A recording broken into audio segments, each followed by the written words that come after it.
Hello and welcome. Today I've got here an Arverian Woodkeeper. This is one of the regular modular models. This one here came from Artisan Guild. I support them on Patreon and I got it as part of last month's Patreon, but it also saw available on my mini factory. This is a gorgeous model with some amazing texture and some crazy good detail, and it also holds a special place for me because it is the very first model I printed on my resin printer. This was printed on an Anycubic Photon Mono, and it printed perfectly for a complete resin newbie like me. Supports were easy to remove, and as you just saw, it came out great. I'm going to be painting this as quite a little challenge to myself. I'm going to be using predominantly earth tones, predominantly brown tones. I want to see how I can make various shades of brown all look unique and different. As such, I've based her with Wraithbone Spray. The reason for that, it's a nice warm tone, it's nice and vibrant, but I don't think it's going to be necessary because that's not going to be shown through.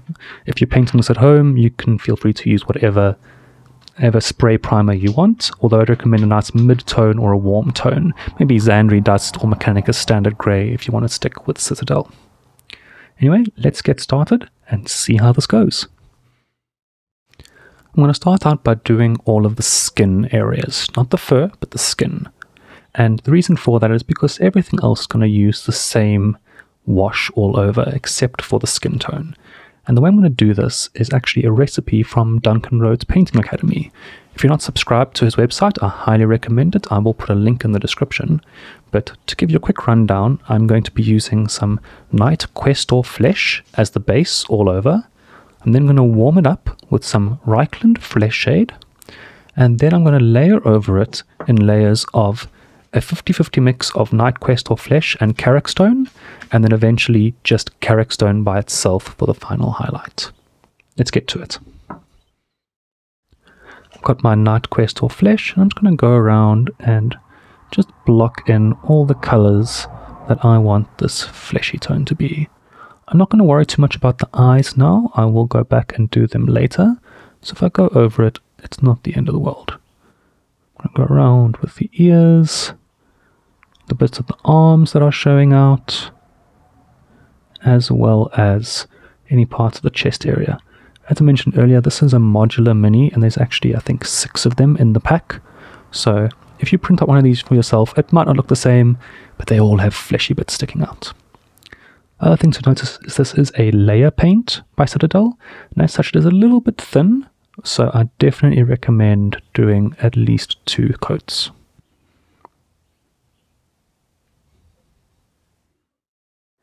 The Night Questor flesh is applied and dried, giving a nice base tone. And now I'm going to take some Reikland Fleshshade and just warm it up. This is a nice red flesh color, and it's going to seep into all the cracks first of all, making them darker.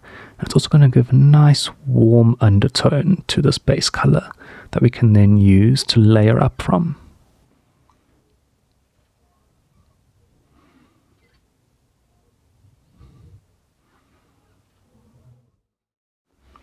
Now look at that. That Reikland Fleshshade has really made those shadows nice and deep, as well as given everything a nice rosy tint.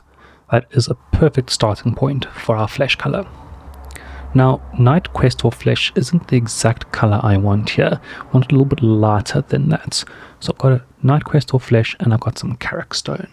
And if I show you my homemade wet palette here, just put that into focus, I'm just going to mix these together in a roughly 50-50 mix, just to get a color that is sort of like that. It's a little bit lighter than Night Questor flesh, and that's going to be sort of our mid-tone, and then I'm going to finally highlight with just Karak Stone. So putting a little bit on my brush here. Let's move my very messy palette out the way again. I'm going to effectively take some thin coats of this and just slowly build up color on all of these raised areas. So definitely not in those recesses where that wash has flown, and just like that on all the muscles going around.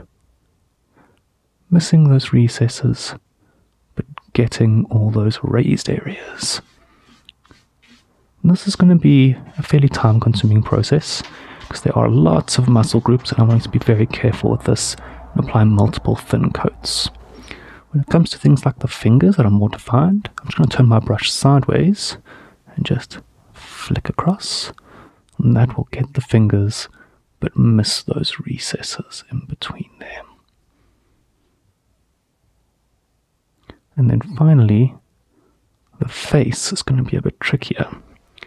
Just load up fresh paint there. I'm going to be very selective with what I paint here, because this isn't a normal face. Obviously the ears, I want the outlines of the ears, and that tiny bit in the middle there.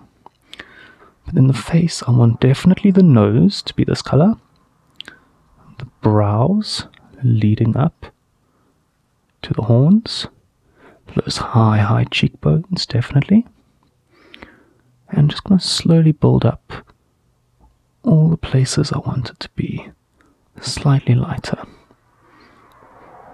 And as I mentioned, this is going to be multiple thin coats. So you can see there, that's already dried. So I'm going to go over again, being a little bit more selective this time.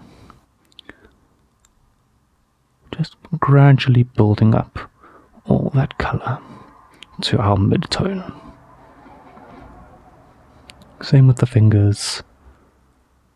Just building that up. And this is such a detailed model that there's knuckles and all this stuff showing.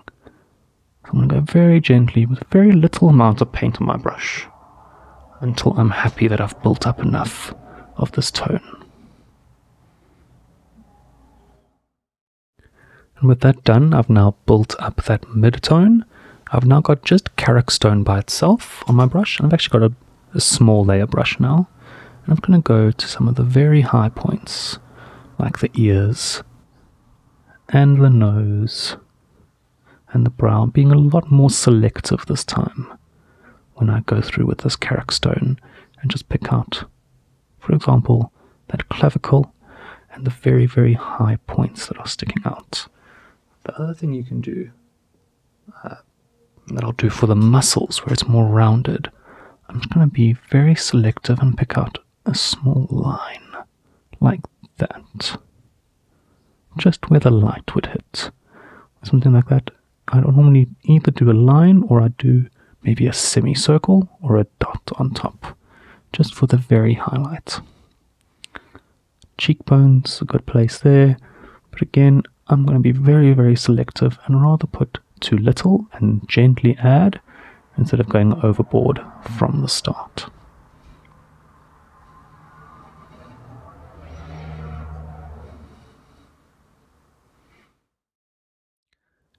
And with that, I am happy with that skin tone.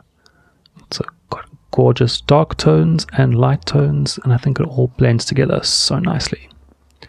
I'm now just going to finish off the face by finishing the eyes. I've got two colors here. I've got some Abaddon Black and some Grey Seer. While I got my small brush out, got a tiny bit of Abaddon Black, and I put my brush to a very nice chisel point. I'm just going to be very carefully going in and blacking out the eye, as well as, if you look very carefully, this model is sculpted gorgeously and actually has some almost eyeliner. I'm going to take my brush with a very fine chiseled point and just black that in, then take the Grey Seer and paint the whites of the eyes.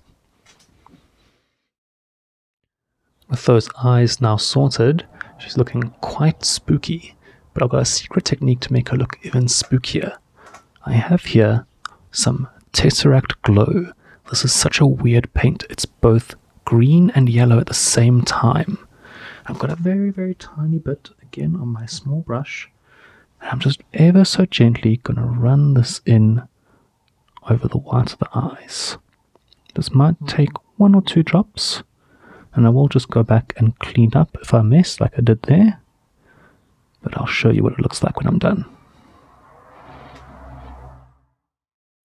And look at that, with the black eyeliner, the Grey Seer, and then that Tesseract Glow over, it makes such a cool effect that's actually very striking and kinda creepy. Moving on now, I think next up we're going to tackle all the different browns and wash them all at once. So starting off, I've got some Mournfang Brown here. And this I'm going to use for all of the fur and hair. It's a nice warm brown, so I think it'll go very nicely against that skin tone. So all this fur area on the legs, as well as the hair between the horns there, is going to be Mournfang Brown. That warm brown is applied on the fur, and it does look a bit too similar right now, but once we shade it down and highlight it up, it's going to look quite different. To break things up a bit now, I've got some Steel Legion Drab, which is a much more muted brown, almost like a tanned brown. I'm going to do a few things with this. First of all, I'm going to use it to break up and have some different colors. For example, on all of these material bits, so the almost skirt thing she's wearing, as well as the bit of material across her chest there, as well as the same bit of material on the leather over there. That arm's got a different strap, so I'm not going to worry about that, but I'm going to do the back here and all those fabricy bits. The other thing I'll do with this color is I'm going to use this as the base for all of the horns, nails, things like that.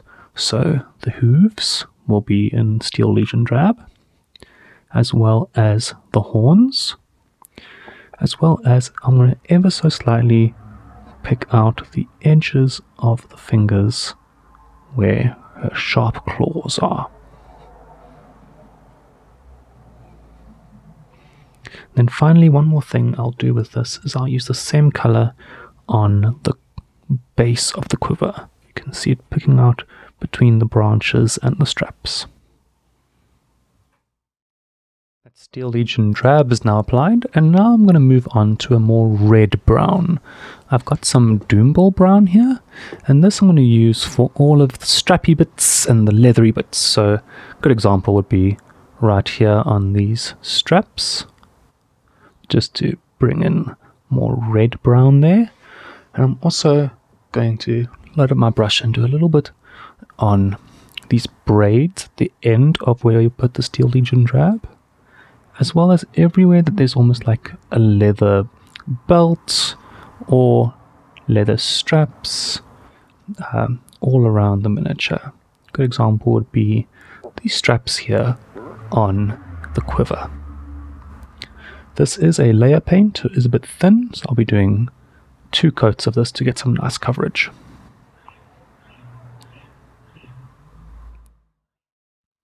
And then one more base coat before we start doing the wash, and I've got some Dryad Bark, and all of the wood is going to be in this dark woody brown. And that includes the bow, as well as the tree stump on the base, and around the back I'm going to use it for the wood on the quiver, as well as the wood of the arrows that's sticking out there. And with that, we've got all the base coats applied that we're going to do on our wash all over with Agrax Earthshade.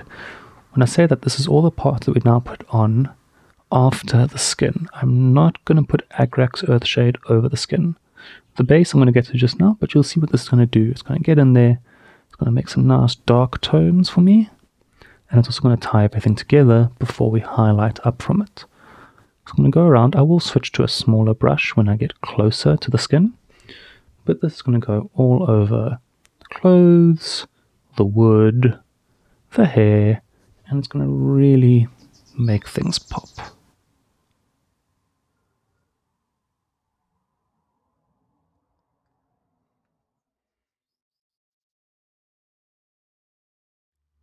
That wash has been applied, and now all of those browns have got nice dark recesses, although they are looking a bit washed out and a little bit samey.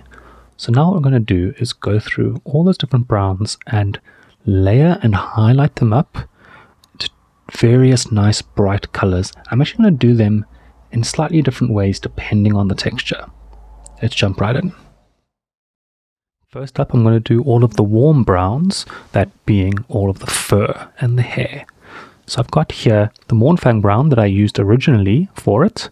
I've got Skrag Brown and Deathclaw Brown. You can see they're much, much warmer than some of the other tones I'm going to be using. And I've got here a paper towel, and I've got a small dry brush because I'm going to be dry brushing this on. All this fur and hair is ideal for dry brushing. I'm going to go back to Deathclaw Brown, Mournfang Brown first, just to brighten it up because the wash did darken it down. Then, without even cleaning my brush, I'm going to go Skrag Brown, then Deathclaw Brown. Starting with that Mournfang Brown, I'm going to get a little bit on my brush there. And I'm going to get most of it off on the paper towel until there's not much pigment left. I can test it on my thumb and see there's a little bit, but not much. Some people also taste on the rim, so you can see what's going to come out like. So this will be very subtle at first. I'm just going to go over all that fur and grab all those raised details. Right now we're doing Mournfang Brown over a washed out Mournfang Brown, so the effect will be subtle. But then I'm going to get some of the Skrag Brown, which is a lot more like light chocolatey brown. You see, I didn't clean my brush. Wipe most of that off, and then do the same thing there. Pick out all of that texture. I'm just doing it on the leg for the sake of the example, but I'll be doing this on, obviously, both legs and the hair. And finally, touch of the Deathclaw Brown. Again, wiping most of it off. Very, very little. You can always add more, but you can't remove. Well, you can, but it's very difficult. And ever so slightly pick that out. So that is the effect I'm going for on that fur. Look at all that layer and detail on that leg. And look at that, that fur's got some amazing warm vibrant colors. Next up, everywhere where I did Steel Legion Drab, I'm going to take some Ushabti Bone and Screaming Skull, and I'm purely going to do some highlights. So on my brush I've got some Ushabti Bone, and everywhere that I've got this sort of bone color, this Steel Legion Drab, I'm going to go over and highlight. And I know this is quite a big step up, but first of all, these paints will get a little bit darker as they dry, a little bit more transparent, so you see the dark coming through.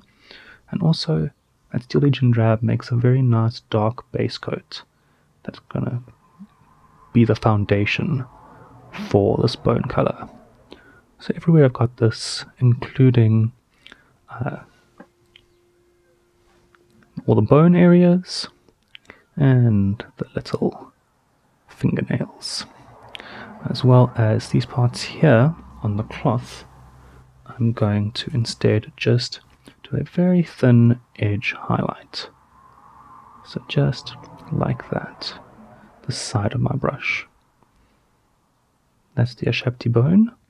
And then, just to demonstrate, I'll then take that Screaming Skull and do a very, very final highlight just on the very tips of these and the very tips of that, and only the raised points, so like maybe there.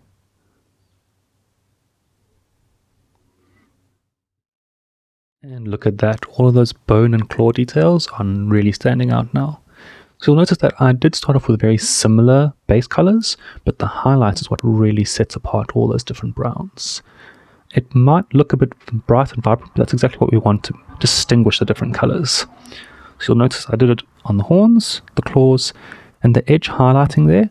Also, I used that same color to make sort of worn leather bits by going down a bit and just doing slight lines across there where I wanted it to look like some texture. Next up, I'm going to do all the red browns, in other words, the Doombull Brown I did earlier. I've got some Tuskgor Fur and Squig Orange to put them next to that so you can see how I'm going to build up these layers. So I'm first going to go to Tuskgor Fur, get some on my brush here, and everywhere I've got this red brown, I'm going to use this to layer up. And this is slightly different because it's a lot more texture than the previous area. So I'm just going to pick out little bits of lines to really bring home that red-brown look. So I'm going to go along now. This is quite a tedious process, going around all of these. Same as the braids in the hair, I did dry brush over them. So I did the dry brushing earlier, so I can easily now pick out where I want that. And these here, where they're big, I'll be very careful to just like get the edges of that and go along there. And then when I'm done with the Tuskgor Fur, I'll just clean my brush, get a tiny amount of Squig Orange. This is very, very vibrant orange, so I'll be very, very particular with how I use this. And for example there, I'll just put a tiny amount on the edge, maybe not even there, maybe only sort of the top parts will get that, and the more top parts of these red bits like there. Well, let me do this and show you what it looks like. All of those red browns are really standing out with even more red now, and you can see how everything's tying together. There's one more color we've got, and that is the wood brown that I used Dryad Bark. I'm going to keep them very muted and go with Gorthor Brown and then Baneblade Brown. And I debated whether I want to do layering or dry brushing, because wood actually goes very well with dry brushing. But because of how close everything is together, I'm going to go ahead and just layer this instead. Dry brushing, as you've seen, you often accidentally hit things that you don't want to hit. And because everything's done already, I'm just going to layer this up. Just like so, picking out all of those edges, but keeping some of those shadows. And it's almost like using the side of my brush to pick out and see what remains. So that's that wood there. It's the wood here on the quiver. Just gonna run the side of my brush along, and then for the tree stump there as well, just sort of finding a good angle and running my brush along to see what it picks out. When I'm done with that, I'm then gonna clean my brush off and get some Baneblade Brown, which I've handily got on my palette already, and just pick out the absolute edges. Look at that.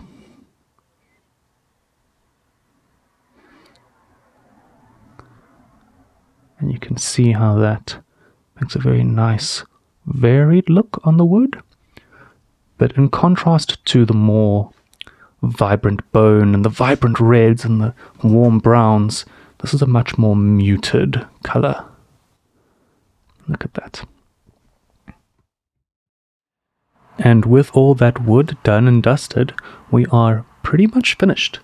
I've got two more colors here I'm going to use to finish things off. I've got Castellan Green that I'm going to use for a bit of fabric there to give some color, and the leaf there and the leaf there, as well as the leaves on the base. And talking on the base, I've got one more brown here, Thondia Brown, a brand new color from Citadel. It's a very nice warm chocolatey color. That's going to be for all the mud on the base. And then we'll wash them all with the same color. So first of all, I've got some Castellan Green, slightly bigger brush than before, and that's just going to go plop right on there and color in that fabric. Obviously both sides, and then I'm going to use the same brush and just gently pick out these two leafy bits. One there and one over there. I might switch to a smaller brush for that, as well as the leaves on the base there. And then, while I'm doing the base, just give my brush a quick wash. Get this nice, warm, chocolatey brown that's called Thondia Brown, and just slap it all over that base. This is going to be mud, so I don't care if it's nice and watered down and murky. I'll then do another second coat and make it all splotchy all over there. A nice, muddy flavor of the base.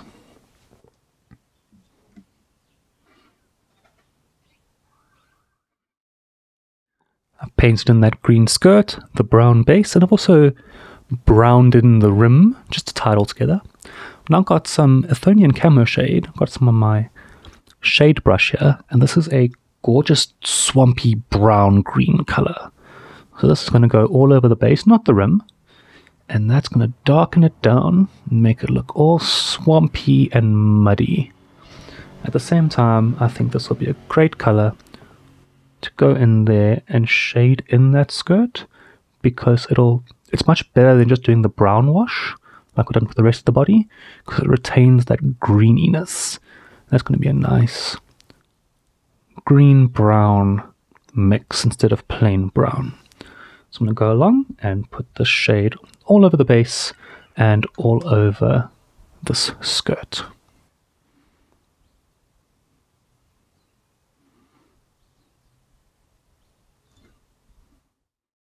I've given that wash plenty of time to dry, and now I'm going to layer up all those greens, very similar to how I did the flesh. So back to Castellan Green, and then Loren Forest and Ogryn Camo, just to get some nice colors there. So the Castellan Green, I'll go back over the cloth, avoiding the recesses, just to get back to that color. So, for example, there, nothing on the inside of the skirt. That can sort of stay as it is. Mind that gap there. Do a bit on that side and a bit on that side. Similarly, I'll do the back of the skirt and all the little leafy bits in a similar fashion. But then I'm going to move over to my Loren Forest and do a much thinner line, just sort of in the middle of that, as well as all of the edge highlighting with that color. So along there, all the way to the end, and a little bit there just to show where that crease is, and along the bottom there, along the bottom there. And then when I switch over now to the Ogryn Camo, you'll see it's a much brighter color. So I'll use this quite sparingly. Tiny bit on my brush, and that will just be to pick out right there, where that very highlight is, and maybe a little bit right on the edge there. Might have a bit too much water on my brush, so let me just go ahead and clean that up and do a similar thing on all of the leafy bits. That green is now looking great, and it really adds some color to all the brown tones. Finally, what I'm going to do, the very last step, is just dry brush that mud on the base. I've picked sort of my favorite browns. I'm not really sticking to a particular recipe here. I'm just going to dry brush on various shades of brown and just really give that base some variety. So here's some Mournfang Brown, then I'll switch over to maybe some Gorthor, maybe even some Karak Stone, and just go along and give that base some nice dry brushing at random. And with that, my Arverian Woodkeeper is done. This model was my very first resin print, and it was such an easy print and an absolute joy to paint. I mean, look at that. Some amazing detail and some amazing tones. I absolutely love this model. If you want to get it for yourself, check out Artisan Guild. I'll link the My Mini Factory page below. I'll also give a list of all the paints and things I used. If you have any comments or suggestions, feel free to leave them below, and I'll see you next time.